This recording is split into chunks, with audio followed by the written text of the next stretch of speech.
Welcome to Crisis in Perception, where we examine the systems shaping our world one book at a time. It is good to be back. And today, we are really putting the crisis in perception. We certainly are.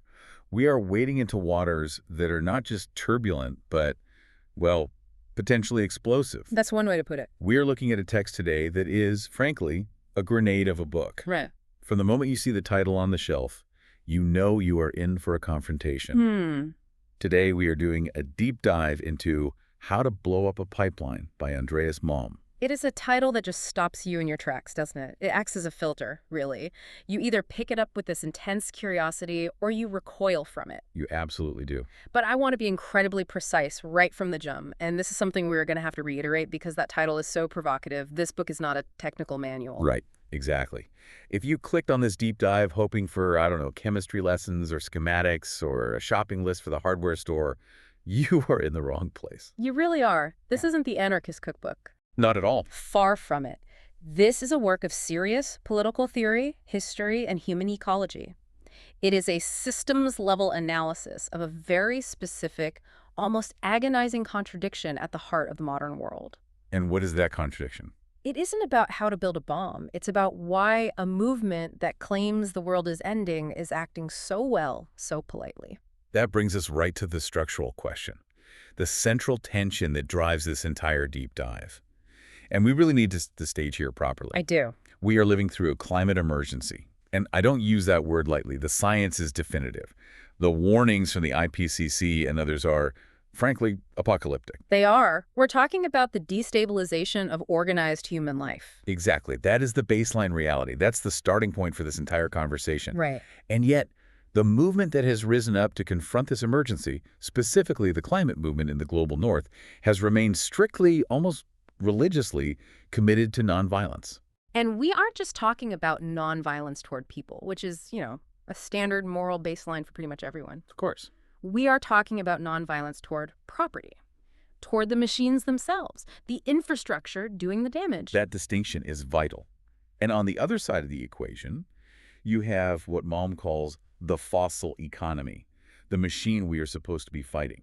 Yeah. And what is it doing? It isn't slowing down. Not at all. It isn't winding down gracefully. It is expanding. It is building new infrastructure every single day, new pipelines, new terminals. Right. It's accelerating. So the core inquiry of Malm's work, and the question we are going to wrestle with for the next hour, is this. Why does the movement adhere to strategic pacifism while the machine of fossil capital accelerates? Is this refusal to damage property a moral victory that we should celebrate? Or is it a fatal strategic error that ensures the destruction of the biosphere? It is a heavy question, and it challenges the fundamental assumptions of modern activism, especially in the West. It really does. And to understand why Malm is even asking it, we need to situate him. Andreas Malm isn't just some guy with a Twitter account and a strong opinion. No, he's a scholar of human ecology at Lund University in Sweden. He's written extensively on the history of coal and steam power. He understands the mechanics of the system. He knows the beast from the inside out. He's studied its anatomy. He analyzes the fossil economy not just as pollution, not just as bad gas in the air, but as a social and economic system that has a life of its own. He looks at the lock-in mechanisms, the inertia. Which is exactly what we focus on here, the systems. Right. But before we go any further into his arguments, and they are arguments that will likely make you, listening to this, uncomfortable, we have to drop our crucial disclaimer here, verbatim. We do. And please listen closely to this part. This deep dive is a systems-level analysis of the arguments presented in the book, How to Blow Up a Pipeline. We are analyzing institutional designs, historical interpretations, and economic incentives. This discussion is not an endorsement of property destruction, illegal acts, or violence. Let me be absolutely clear about that. We are here to report on Malm's critique of the status quo and to understand the logic he presents. We are mapping the arguments, not advocating for the actions. Okay. With that said. Disclaimer noted. Okay, let's unpack this system. Section 1 of our deep dive is the anatomy of fossil capital. Because to understand why Malm thinks the current strategy is failing, you have to understand the enemy. And the enemy isn't just emissions, it is lock-in. The lock-in is the key word here. It explains the inertia. If you look at the media landscape or listen to politicians or, read the glossy brochures from energy companies, you get this sense of a green transition. Oh, absolutely. There's a narrative. There is. You see Right. solar panels popping up in commercials. You hear about net zero targets for 2050. There is a story being told that the ship is turning. Maybe it's turning slowly, but the narrative says the direction has changed. It's a very comforting narrative. It is. But Malm says, look at the data. Right. He just points to the hard numbers from the International Energy Agency, the IEA, and he identifies a massive crisis in perception. There it is. Because the money, the actual capital flowing through the veins of the global economy, tells a completely different story than the press releases and the Super Bowl ads. Money doesn't lie. The flow of capital is the truth of a system. It doesn't. The source material highlights that in 2018, which is very recent in terms of infrastructure cycles, 2/3 of all energy capital investment went to fossil fuels. Let's just pause on that for a second. 2/3. So for every single dollar humanity spent on wind, solar, hydro, or geothermal combined, We spent $2 on oil, gas, and coal. that is just, it's staggering. It completely contradicts the public narrative. And critically, that money wasn't just for maintenance. It wasn't just to keep the existing lights on. It was for new infrastructure, new extraction, new pipelines, new LNG terminals, new coal plants. So we're not just maintaining the machine, we're building a bigger one. Yeah. We are actively expanding the fire. And this leads us to the core economic concept of fixed capital. This was the part of the book where I really felt the physical weight of the problem. Me too. It explains why this system is so incredibly hard to stop, why you can't just vote it away. It is vital. I think most people, when they drive past a pipeline or a refinery, they just see a metal object. They think, okay, that's a pipe. If we pass a law, we can just turn the valve off, the oil stops flowing, and problem solved. It seems logical. It's just a switch. It's a piece of engineering. But economically, it is a trap. It is a massive sunk cost. When a company like Exxon or Shell or BP builds a pipeline or a deep-sea drilling rig, they're spending billions of dollars upfront. Before they've sold a single drop of oil. That is fixed capital. That concrete, that steel, the labor to install it, it is fixed in the ground. It is spent. It can't be repurposed for anything else. And at the moment it's built, they haven't made a penny of profit yet. Exactly. They are in the hole for billions. To make that money back and to generate the profit they promise their investors, their pension funds, their shareholders, that machine needs to run. And it doesn't just need to run for a year or two. No, it needs to run for decades. So there is a time horizon involved here that is completely out of sync with the climate's time horizon. A massive one. Malm points out that a pipeline built in 2020 isn't built for 2020. It is designed, engineered, and financed to operate until 2060. 2060. That is 40 years from now. That is well past the point where the IPCC, the world's climate scientists, say we need to be at or near zero emissions to avoid catastrophe. Which creates what scientists call committed emissions. By building the infrastructure today, you are chemically committing the atmosphere to absorbing carbon for the next 40 years. The pipeline is a promise to burn carbon. It's a contract with the future. It is. And here is the system incentive part. The investor, the person or the fund that put up the $1 billion, has an abiding existential interest in defending that asset. Because if they turned it off early, say a new climate regulation comes in 5 years later and says, okay, shut it down. It isn't just a change of plans. It is pecuniary disaster. That's the phrase he uses. It is financial ruin. The asset becomes stranded. It becomes worthless junk in the ground. And so the system, the lobbyists, the lawyers, the corporate boards, the PR firms, is designed to resist being turned off. It is not just stubbornness or ideology. It is a survival instinct of the capital itself. It has to protect its own existence. It has to. And Malm argues that the state, the government, is usually right there holding the capitalist's hand. This is the state-capital alignment. We often like to think of the government as a neutral referee. Activists make a case, oil companies make a case, and the government weighs it all and decides what's best for the people. Malm says that is a fantasy. It's a civics textbook idea that doesn't map onto reality. He uses a really striking example from his own country, Sweden. And Sweden is usually held up as the gold standard, right? The eco-utopia. Exactly. The progressive ideal. If it can't happen in Sweden, where can it happen? He discusses the Vattenfall case. Vattenfall is a state-owned energy company, correct? Yes, it belongs to the Swedish people. And at the time, Sweden had a coalition government that included the Green Party. The Green leader, a guy named Gustav Fridolin, had literally carried a lump of coal in his pocket during the election. Wait, he carried a lump of coal. Like a talisman. He would hold it up at rallies and say, "We are going to keep this in the ground." It was his core promise. This was the symbol of their entire campaign. That seems like a pretty clear mandate from the voters. You vote for the guy with the coal in his pocket, you expect the coal to stay in the ground. You would think.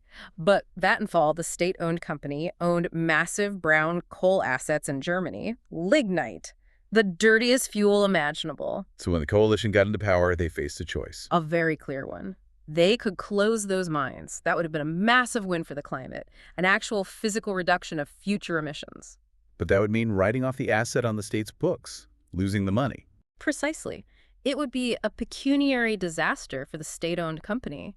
So instead of closing them, They sold them. they sold them to a Czech consortium. So the coal still gets burned. The carbon still goes into the atmosphere. It just shows up on a different country's ledger. The coal still gets burned. The state decided it was better to get the cash value of the asset than to take the financial loss for the sake of the climate, even with the Greens in power. Wow. Malm's conclusion here is grim, but I think it's important.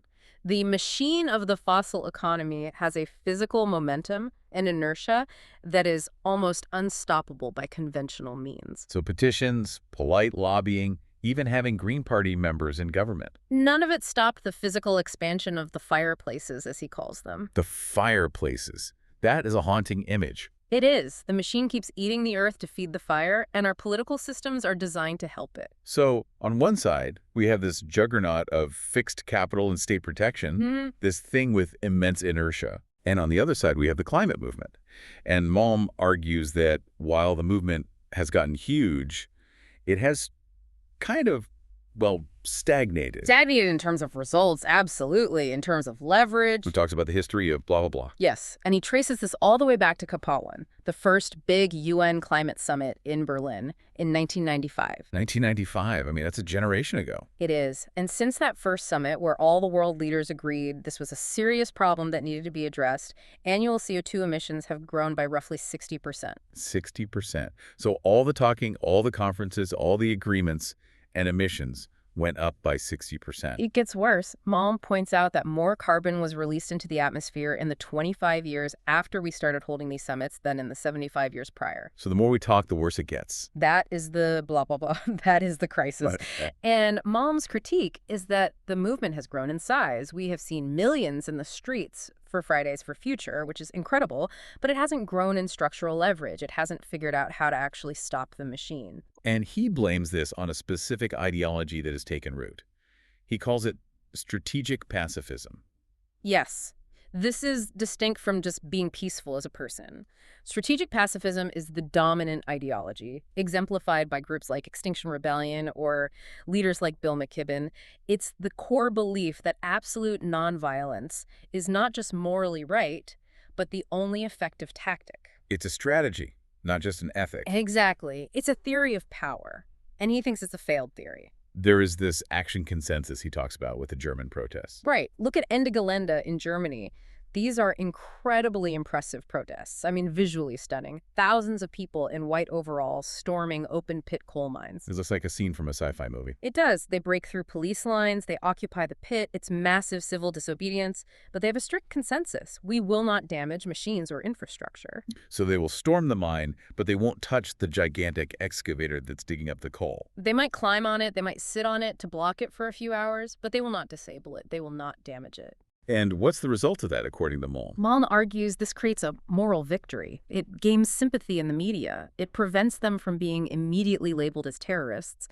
But physically, in terms of stopping the emissions, it fails. Because eventually, the police carry them away and the excavator turns back on. Exactly. The risk to the company is 1 or 2 days of lost production. That is a line item in a budget. It's an inconvenience. It's not an existential threat to the asset. And Malm contrasts this gentleness of the resistance with the sheer violence of the climate crisis itself. This is the asymmetry of escalation, and it's a powerful rhetorical point. We're seeing wildfires that consume entire towns. We're seeing droughts that starve populations and create refugees. The climate crisis is inherently violent. It destroys property and life on a massive planetary scale. But the resistance is holding hands and singing songs. Or blockading a road for a few hours. And Mom asks a very uncomfortable question. At what point do we escalate? If your house is on fire, do you stand outside and politely ask the arsonist to stop? Or do you physically dismantle the lighter? That's the question he puts on the table. This brings us to the history. Because the proponents of strategic pacifism, people like Extinction Rebellion, they love to cite history. They say, look at Gandhi, look at Martin Luther King Jr. Nonviolence works. It's proven. And Malm absolutely shreds this narrative. He calls it sanitized history. He argues we've been told a fairy tale about how social change happens. He goes after the research itself, right? The academic foundation for this idea. He specifically targets the work of Erica Chenoweth and Maria Stephan. You'll hear this cited constantly in activist circles. Nonviolent movements are twice as likely to succeed as violent ones. It's a very popular, very comforting statistic. It is. But Malm argues it is comparing apples and oranges. That research looks largely at regime change, overthrowing a dictator or a colonial power. Like the people power revolution in the Philippines or something. Exactly. Malm argues that overthrowing a single political leader is very different from dismantling the fundamental economic engine of global capitalism.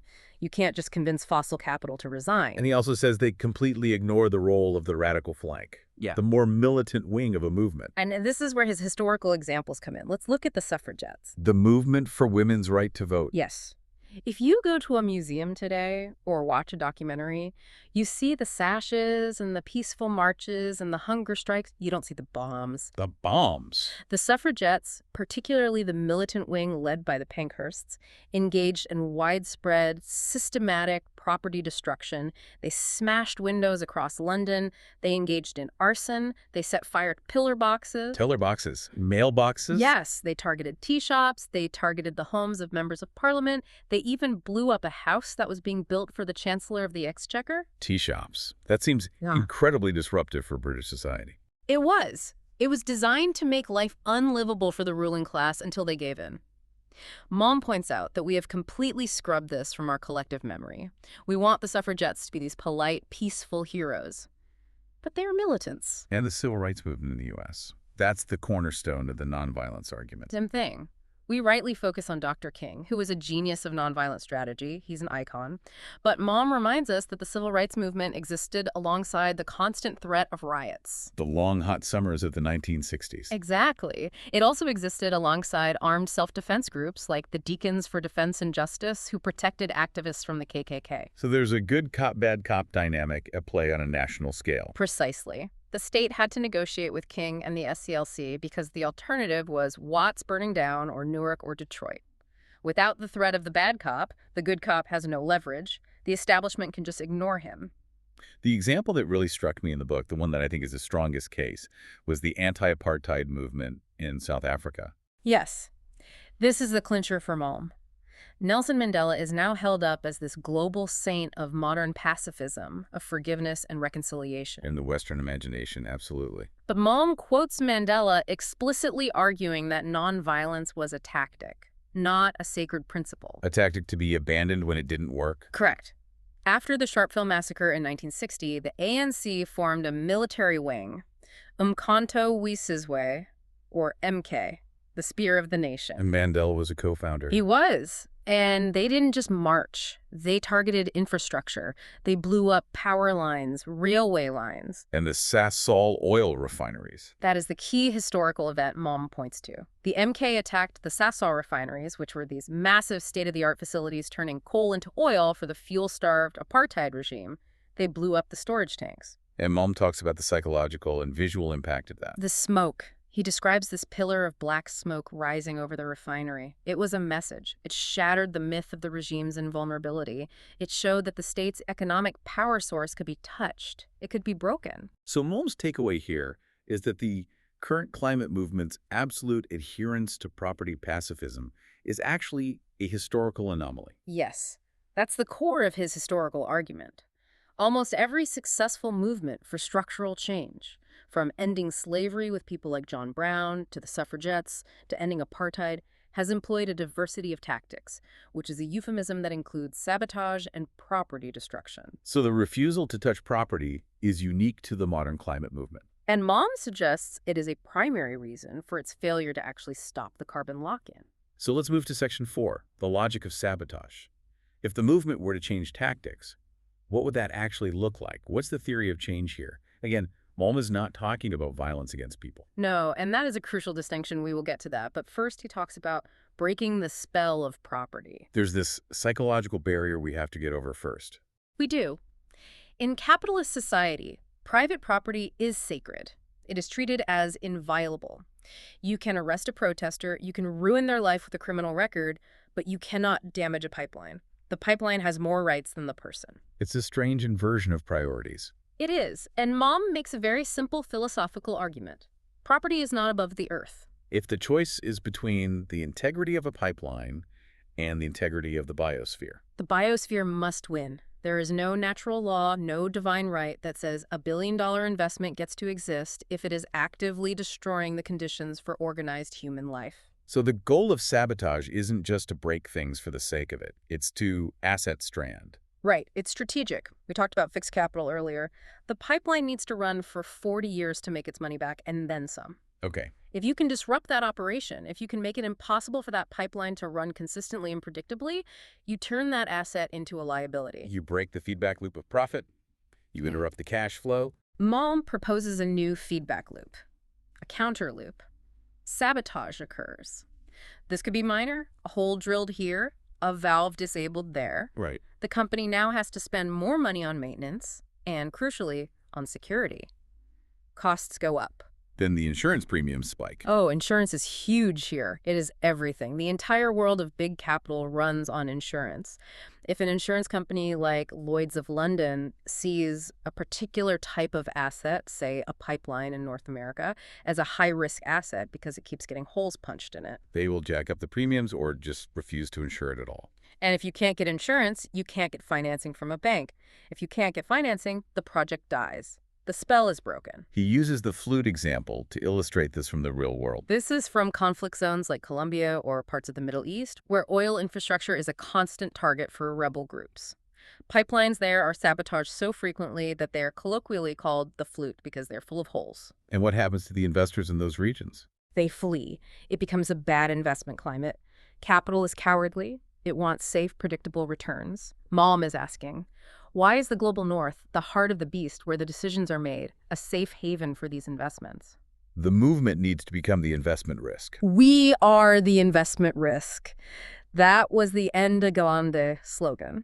Malm argues they need to make that slogan a material reality. The risk needs to be higher than a PR headache or a few days of delay.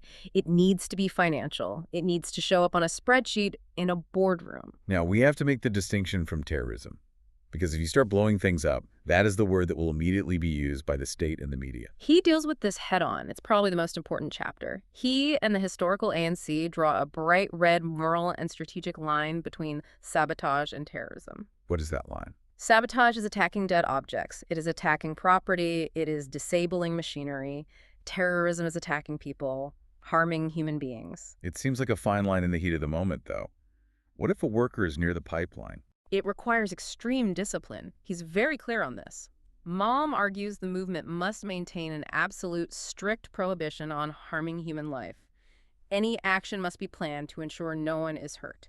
But, he argues, they should lift the prohibition on damaging the inanimate machinery that is, effectively, destroying human life on a mass scale through climate change. It is an argument of self-defense, essentially. He frames it as disabling a weapon that is being actively used against the biosphere and all of us who depend on it.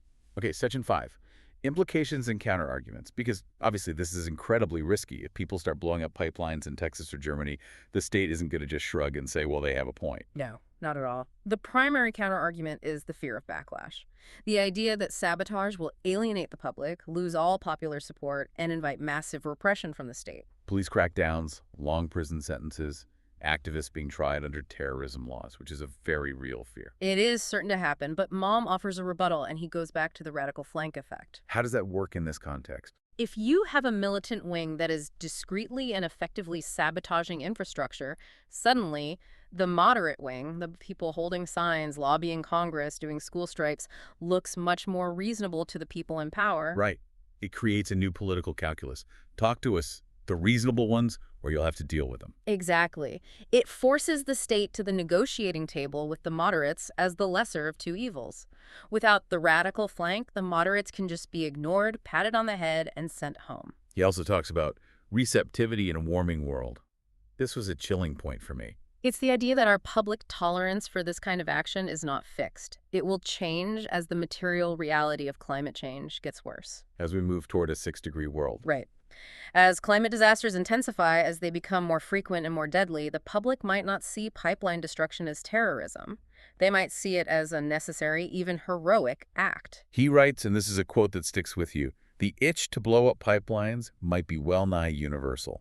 If your town has just burned down in a wildfire, or your farm has dried up and blown away, and you see a new pipeline being built to carry the fuel that caused it, you might cheer when it blows up. Malm suggests that the movement needs to anticipate this coming shift in public sentiment. There's also a geographical disparity here, he points out. The global north versus the global south. This is critical, because what he's advocating for isn't new. Sabotage is already happening in the global south, in the Niger Delta, in Egypt, across the Middle East. People whose lands have been destroyed are already fighting back this way. But it is often ignored by Western media or just labeled as unrest or terrorism. Right, it's ghettoized.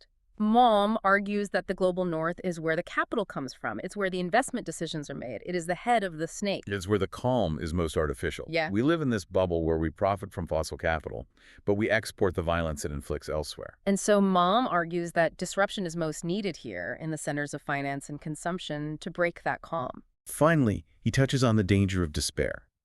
He wants to differentiate his position from a more nihilistic one. This is really important because it separates him from other radical thinkers. He critiques groups like Deep Green Resistance, thinkers like Derek Jensen, who basically advocate for civilization collapse. The idea that industrial civilization itself is the problem, so we should just burn it all down and go back to being hunter-gatherers. Malm rejects this entirely. He is a Marxist scholar. He believes in social organization, in technology and planning. He wants to save the possibility of organized human life. He wants to dismantle the fossil subsystem, not humanity. Precisely. His goal isn't chaos. It is to surgically break the specific machine fossil capital that is threatening our ability to live in a civilized way. He argues that passivity in the face of this threat is actually a form of despair. Acting, even through sabotage, is a claim on the future. It's an act of hope. So let's wrap this up. We have covered the lock-in of the system, the critique of pacifism, the hidden history of violence and social movements, and the strategic logic of sabotage. This brings us right back to the crisis in perception conclusion. The summary of the system is this. We are in a bind. We have an economic system that is locked into 40-year emission cycles because of the nature of fixed capital. We have a political system that is aligned with that capital and protects it at all costs. And on the other side, we have a protest movement that has succeeded spectacularly in the narrative war. Pretty much everyone now agrees climate change is real and bad, but has failed in the structural war. We haven't stopped the carbon. We have won the argument and we are losing the planet. That's the situation so far. So the aha moment here, the shift in perception that Malm is pushing for. The aha moment is reframing what violence actually means. We tend to view the status quo as peace. A pipeline operating normally is peace. A protest is a disturbance of the peace. But Malm argues that maintaining the status quo, letting that pipeline operate, is an act of extreme violence against the Earth, against future generations, and against the poor of the global South who are hit first and worst. So resisting it isn't starting violence. It's an attempt to stop a greater ongoing violence. That is the shift from protest to resistance. There is a quote we need to mention. I think it sums it up perfectly. Protest is when I say, I don't like this. Resistance is when I ensure this stops. That is the crux of it. The movement has been very good at saying, I don't like this. Malm is asking what it will take to ensure it stops. And we end with the Lanchester paradox. John Lanchester, the novelist, wrote an essay asking a simple, almost naive question. Given the stakes, given that scientists are telling us we are talking about the potential end of organized human life, it is strange and striking that the pipelines remain untouched. It's a silence, a passivity that doesn't seem to match the scale of the threat.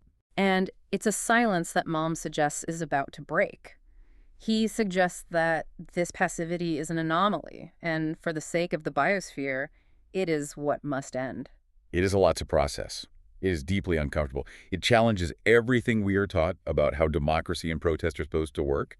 But that is why we do these deep dives, to look at the systems, not just the slogans. And whether you agree with Malm's proposed tactics or not, and many will not, his diagnosis of the system's inertia, of the lock-in of fossil capital, is something we simply cannot afford to ignore. Absolutely. We will leave you with that provocative thought. What happens when the blah, blah, blah stops? Indeed. This project is free and publicly accessible. If you'd like to support the time, tools, and research behind crisis and perception, you can become a supporter on Patreon. For a shorter visual overview of this topic, see the mini explainer linked in the description. If you enjoy this kind of systems-level analysis, please like, subscribe, and comment with books or topics you'd like us to explore next.